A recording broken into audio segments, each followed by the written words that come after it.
Hey there. Welcome to Quarantine Kitchen Interviews, a new series that I'm doing where I chat with food friends, bakers, makers, cooks, food writers from all across the world, and we just kind of talk about what we're cooking while we're on lockdown, how our lives are going, what new projects we might have going on, and share a little bit of what life is like for all of us all over the world. So I hope you enjoy. Let's go. Record.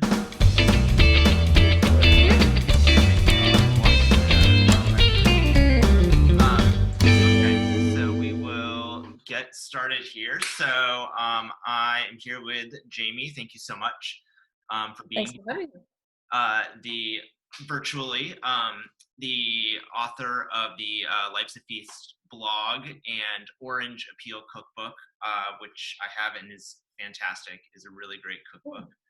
Um, and so this is sort of the first one of these interviews that I've done, but I wanted the idea for me was to kind of reach out to people that I know in the food world, and not only talk about how we're all sort of doing right now, but just kind of talk about what we've been eating and cooking while we've been on lockdown. So you are in Chinon, France, correct? I am, yes. Yeah, and you and your family own a hotel there, We um, do. and but you have no guests now. We have no guests. It's a weird situation because 10 days ago they kind of started mandatory confinement. So we're obliged to stay in. Um, Certain businesses, non-essential businesses were obliged to close, like restaurants and bars, but not a hotel. We're allowed to stay open as long as we don't have any place where people gather communally, like breakfast. But since the entire country is forbidden to travel, there's no guests. So the gate stays closed. What is sort of the vibe or the atmosphere been in town? Is it kind of like a ghost town? To tell you the truth, I've not been out yet. My husband has gone and shop in about 2 weeks, 10 days. He's done shopping 3 times. He's gone to the market twice, and the grocery store once. I was considering going out to the grocery store. I'll see. I think it's probably pretty empty. I mean, we're on the streets. If the front street is it's like dead. In the back, every now and then somebody walks by, Mhm. but I think mostly it's probably dead. Yeah, Yeah. yeah. Um, and how long have you been sort of sheltering in place there? 10 days. 10 days, you mentioned. Okay. Is there Yeah. a time frame for it being lifted, or is it just sort of see what each day brings? The government announced yesterday that in the next couple of days they would make the announcement whether or not it extends to the end of April. So it might be, and it probably will be, because the numbers of cases here are just starting to really climb. So it's probably going to go till the end of April. We're lucky because at least we have access to a backyard and all of it. Yeah. I can't imagine the people who are in Paris or New York or Rome stuck in a tiny little apartment. Um, My son is. One son is in Zurich, and he's not left his apartment for 2 weeks. I think they started a few days, although according to him, it's not mandatory, it's just recommended. But everything is closed except essential stores. So he's been in his little teeny apartment for, for 10 days, but he's hunkered down. So yeah. And where are your other children? my other son is in Brussels with his girlfriend, and they're moving tomorrow. Fun They time to have be moving. I know they have a moving date tomorrow. And so my son has been at his new apartment every day, installing windows, installing a kitchen. So I'm more worried about them. The other son is like locked in and disinfecting everything as he, but so we'll see how that goes. I mean, Yeah, as a mom, I try and control at a distance, but that's hard. yeah. Yeah, it's sort of funny. On the opposite, we're with my in-laws, and sort of the opposite. It's us trying to convince them to really stay put. Um, Oh, but I think everyone's sort of starting to get the picture here. I Um, hope so. I hope so. yeah, it's just it's sort of it's frustrating. I think when you feel like you are putting your whole life on hold to keep yourself and your family and others safe, and then you see people going out to a party or congregating at a bar, and it's sort of like get get with the picture, get with the program. I mean, I think being in France and seeing what's going on in the States, I mean, obviously I have, all my family and friends are there, but I kind of feel like the government forcing people to stay in is actually doing the job that they should be doing. I mean, I feel I am perfectly fine with them forcing everyone to stay inside because, I mean, Yeah. it's contagious. How would you say that everyday French citizens are reacting? Are they following the orders? Are they saying that this is an overreaction? It's hard to tell because we're in a very small town, and because we're inside, it's hard, you don't have contact with people anymore. But I think just seeing people who are living in different cities in France online, I think it's probably the same everywhere, but maybe we're just more used to kind of following orders. I don't know. I think more people are doing it anyway. But here it had to be mandatory. There's fines given. And I think that, I mean, I know that in Paris, a lot of people online were really, really complaining to the authorities, using social media to complain to the authorities that people were still in the first couple of days, were still filling bars and filling restaurants and going out. And then I saw that Parisian markets, which were stayed open because they're food, they're an essential business. People were packing in, and nobody was controlling the flow of people. And so the day after that, people started to complain to the Parisian police and the government online. They banned markets, so outdoor markets. So at some point, you know, people are human, and at some point somebody has to enforce Yeah, regulations and say, make a decision and then enforce it, basically. yeah. Oi. Okay, well, let's talk about food. Let's talk about something fun. Um, Okay, it's funny because we've been, obviously with the hotel business, we've been cooking over the last 5 years, less and less and less. And we're the kind of people that cooked, I mean, food is our thing, mine and my husband's, and we cooked every day. And we just stopped cooking because we don't have the time, we don't have the energy, we don't always have the time to go to the market. And this, it dawned on us, we're cooking again every day. We have been ordering meals from the one restaurant that's continuing to work in delivering. So he drops them off in front of the gate. So at least we're helping to keep one local business going. So we order a few meals from him a week. And then we've been cooking. And what I see online is that, because people went and they bought tons of supplies at their supermarket, people are cooking, which yeah, is, silver lining, I guess. silver lining, I think, is sort of a good word for it. If you need to snatch some joy out of the jaws of this beast. Um, it's funny. I've been seeing friends um, cooking who would never.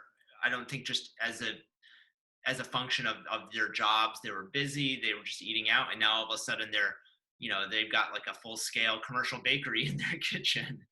And it Right. seems like yeast is almost more valuable than gold around here these days. Well, first it was toilet paper, then it was yeast and Yeah, flour. exactly. Um, I guess everyone should be stocked up on that now. Um, Yeah. what are some of the have you baked anything or cooked anything fun, like tackled a big kitchen project in the last 10 days or so? No, it's mostly been just to eat. I mean, it's not like, oh, I think I'll take this time to do this. But I did make homemade pizza dough and homemade pizza, which I used to do before we bought the hotel. I did every Friday. And I haven't made pizza since we took over the hotel. And so it was kind of exciting. And I might make it again tomorrow. So I did make dough and I made a lot of it. So I put some in the freezer. And I've made veal blanquette. What else have we made?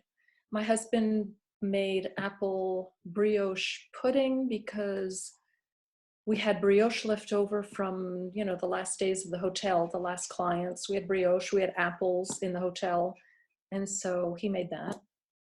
So it's basically putting to use what we have to make, stews and soups and Yeah.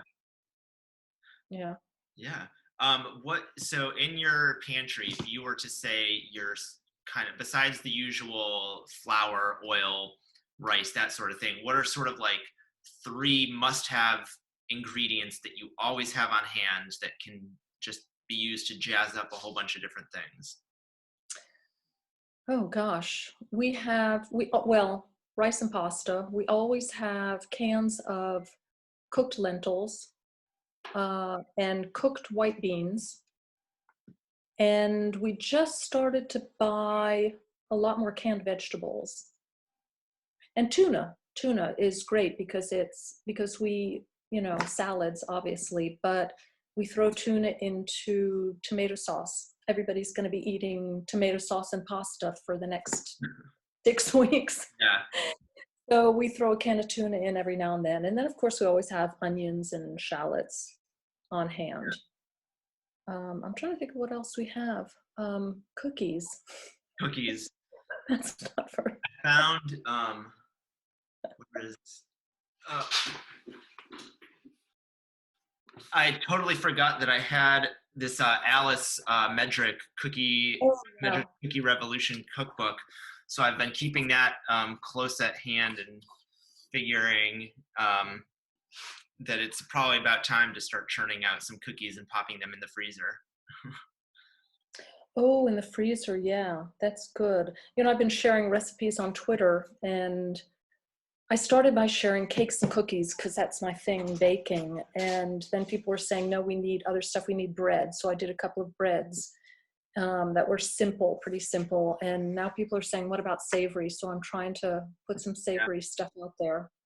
So. What are from Orange Appeal, from your cookbook, is there any, maybe 1 or 2 recipes that you think would be great for folks to start out with? If you have the ingredients of salad dressings, I always tell people the salad dressings in my cookbook are my favorite recipes in the book. They're easy, but they're different than what you're going to be usually used to making because there's orange in it if you have oranges. Trying to think of what I put online from the book. Oh yeah, there's the glazed orange loaf cake, which has been a big hit. But there's, from the cookbook, I mean, there's very simple savory recipes, like some chicken recipes that are really good. There's a great vegetarian quiche recipe in the book that you can kind of play around with the ingredients. And there's, the red lentil and carrot soup with orange in it. Ooh. Is healthy, it's good, and it's a lot of basic, red lentils, if you have lentils in your cupboard, and carrots, which are cheap and healthy. And you mentioned stocking up on canned lentils. I can't think if I've seen canned cooked lentils here in the US. I wonder if that's maybe more of a French thing. It's very French. Yeah. It is very French. But you can cook them. I mean, just cook them with onions and carrots, and I usually throw in a little tomato, chopped canned tomato, and salt and pepper and herbs if you have it on hand. Yeah. And then we usually, the tradition is that we throw in a couple of sausages. So even if you have hot dogs in your freezer, just cook them and serve them with lentils instead of whatever you usually serve hot dogs with. I think that sounds incredible. I stocked up on 2 packs of hot dogs, but I'm really picky about my hot dog buns. I'm a New England kid, and I like the top split buns. And so they didn't have any at the grocery store. So I said, oh, I'll just get some later. And then I looked online, $26 for a pack of hot dog buns to be, for the food delivery. So I said, guess we're going to be baking our own hot dog buns this weekend. Oh, yeah. Yeah, yeah. But I mean, it's very French to have them cooked with lentils or prepared with beans. Dog Oh, interruption here. Strictly. hello. Oh, Yeah, this is Strictly, and the other one is behind me laying down, the big boy Samson. They've been running around. Her number one job is to keep the squirrels out of the yard, apparently. So she's it's a taking, very important job. I yeah, mean, a very important job, yes. she takes it very seriously. Our cats keep the stray cats out of our garden. Oh, that's good. Do you have, is any one of your cats nearby? No, they're in the other room. It's sleep time, I think. They were just Yeah. out and now they're on the bed. So That's their their it's job really like to for keep them, the bed down. some of our pets, they're like, they've been training for this quarantine thing their whole lives. They're pros at it. I know. Well, I think that they think that they have to keep, they're the source of gravity to keep the bed on the ground. Ah, So, yeah, yeah. yeah, that's funny. Um, and then I wanted to sort of ask you about. So you said that you and your husband have had the hotel for 5 years now. What's the name of the hotel? Hotel Diderot. Okay, in Chinon. Yes. Um, what are some things that you have learned that you never expected to learn from owning a hotel? Wow. I think the first thing is that you realize how many things you're capable of doing at the same time and how many hours you can stay on your feet. Restaurant owners know that too, but I think that's the biggest thing. Another thing is also, I mean, something not to judge a book by its cover, not to judge people on first impressions, but that really strikes you in the hotel business because you're seeing a whole bunch of people check in every day, and you get this first impression of people. Oh, they're going to be this, or they're going to be that, or they're going to be this, and people who stay for a few days and you get to know them are usually turn out to be completely different than you imagined. I mean, there have been people who I've had not negative impressions, but kind of, oh, that person looks kind of bland and, boring and whatever. And they turn out to be the most fascinating human being you've ever met in your life.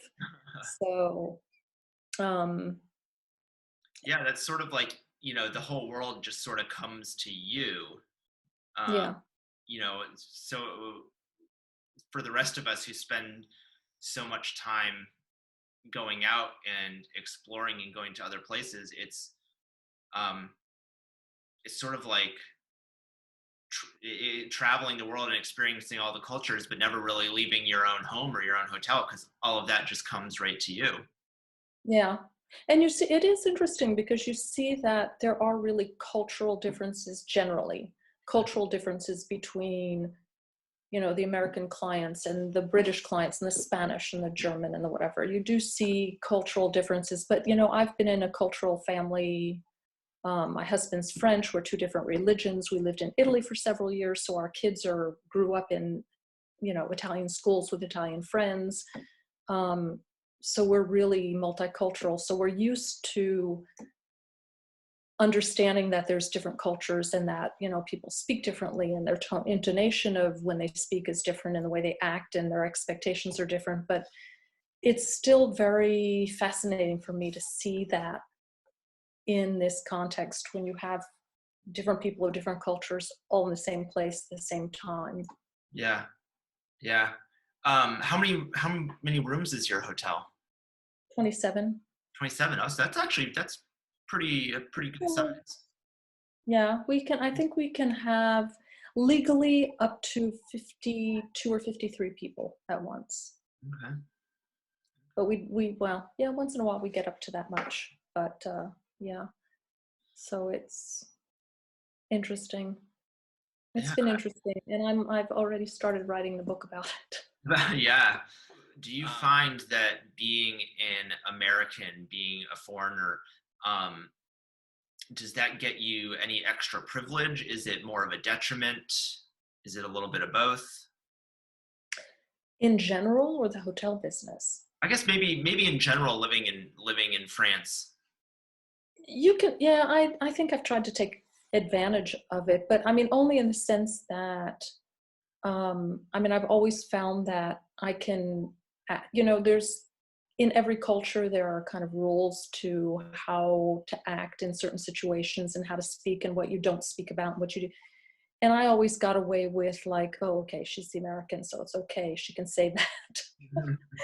But what was really, really weird for me and surprising was that when we started, for example, when we went through the process of interviewing banks for loans, I said, okay, my husband's a businessman. He's French. He understands, plus he's fluent in French, obviously, better than me.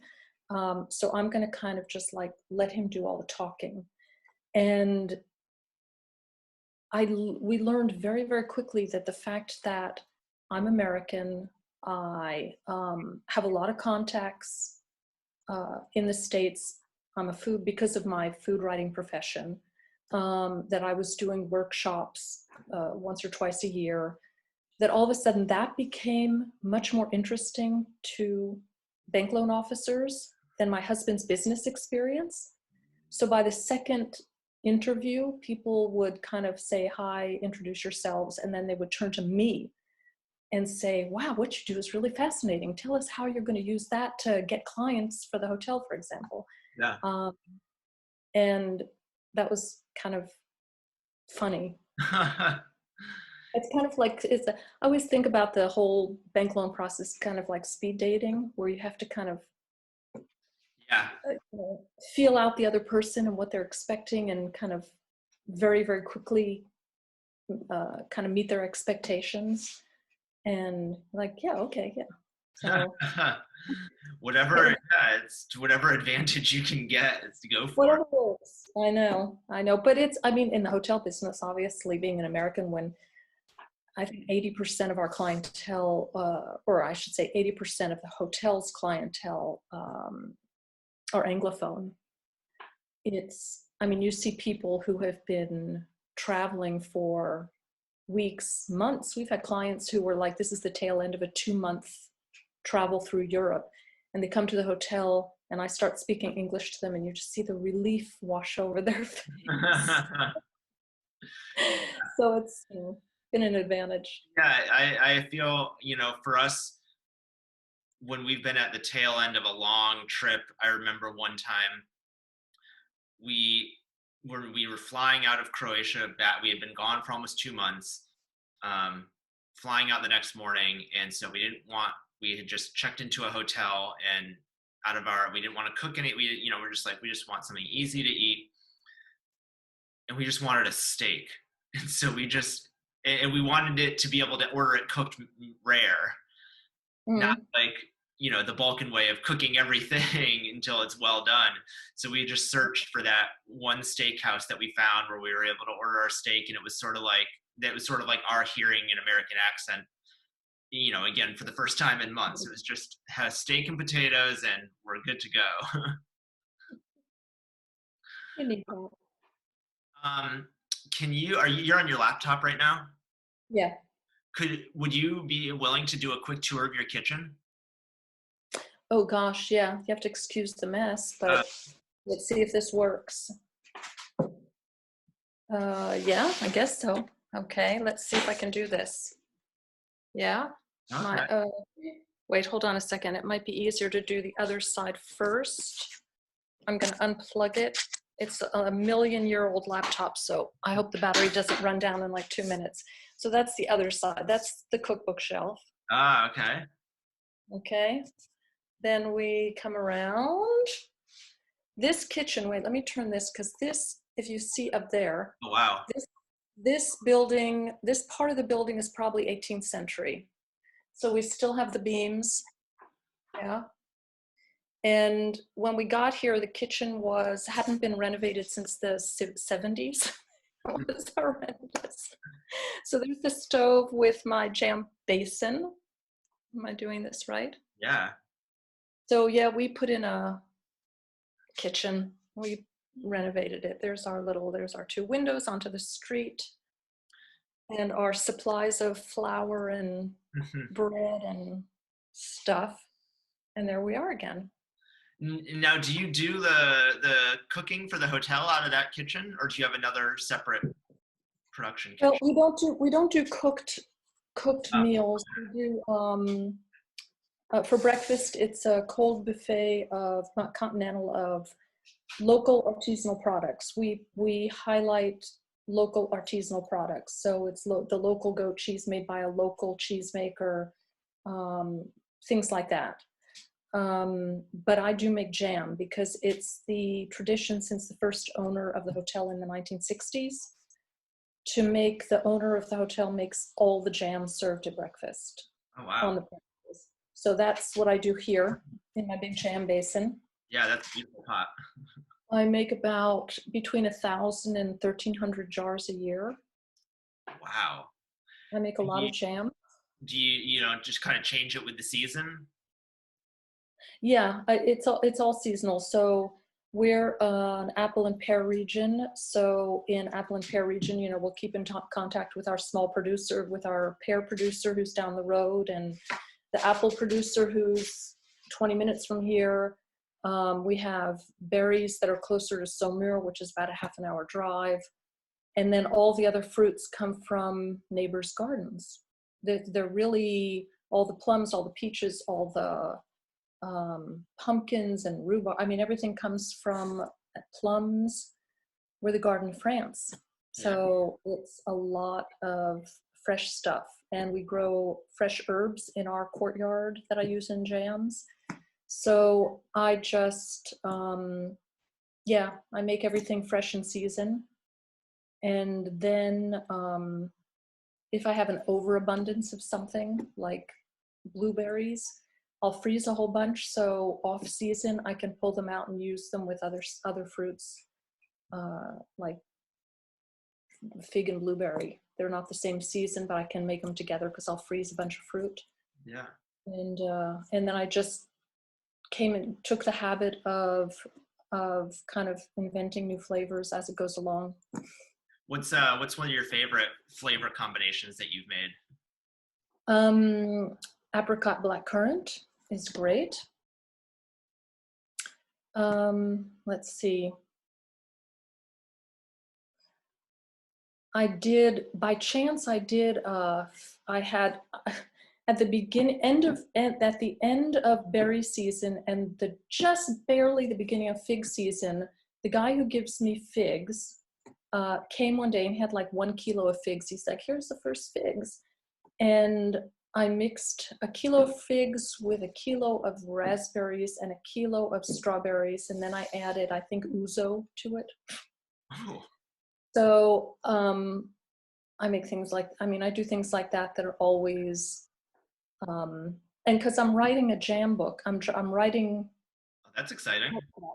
the proposal. I just finished the proposal, but I'm trying to add chapters. So I decided to write a couple of the fruit chapters. So I did, for example, figs, and I did pineapple. And so pineapple, I needed to make up some new flavors. So I did a few new flavors, and actually I did pineapple and caracara oranges Oh my with god. little cubes of candied coconut in it.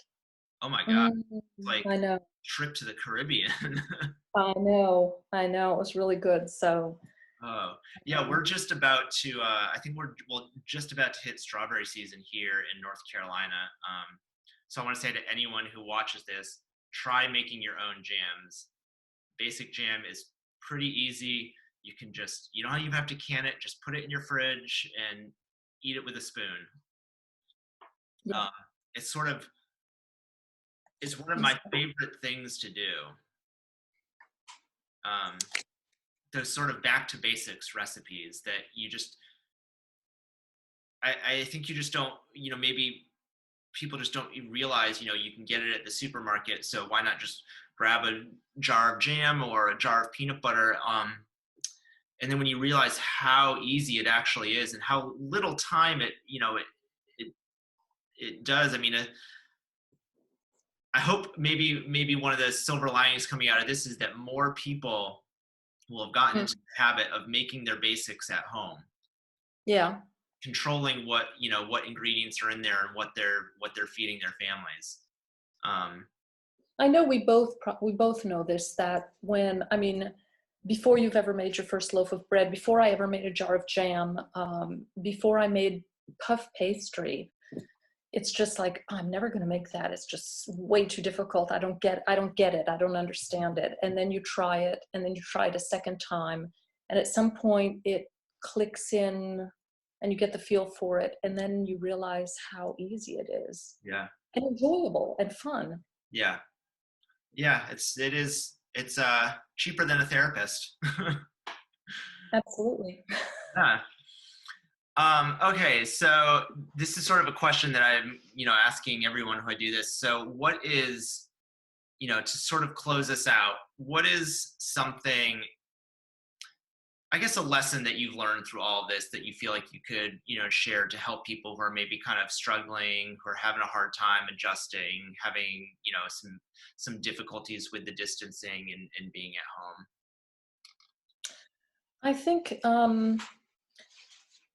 confinement for us came fairly easily because, like I said, all during high season, we're confined to our hotel, basically. But I think it's basically, first of all, learning how to use the computer and internet for staying in touch with people, which I do all the time, video chatting with family and friends. And I think the other thing is, like you said, is becoming kind of self-sufficient, but not only self-sufficient with cooking by, learning how to, buy a certain amount of, understanding how to stock your cupboard to be able to make bread for a month, or learning how to cook, making soup and then storing half of it. But self-sufficient in just your daily activities. We're so used to being able to go out to get entertained by something outside. Whereas now, not only watching movies, but reading books and newspapers and cooking and playing board games with your family and doing puzzles. And a friend of mine in Holland, the first week of confinement, sent me a picture of, said, we're doing a puzzle. We pulled out all the puzzles. So just learning to, get back to what we who grew up in the 60s and 70s and probably the 80s, were doing for entertainment that people, I think, have forgotten about. Yeah. Yeah. There's a lot that you can do, even without an internet connection. Yeah. Yeah. Yeah. Well, Jamie, thank you so much for taking the time to do this. Again, you can, what's your Twitter handle? I'll put it in the links below the video, but let people know how they can find you online. Life's a Feast. Life's a Feast on Twitter. She has great cooking tips. Just fun. Yeah, right. These days during confinement, I'm doing #isolation baking. And I'm posting 2 or 3 recipes, savory and sweet, every day as a long Twitter thread. Fantastic. So mostly simple stuff. I'm trying to stay simple. Yeah.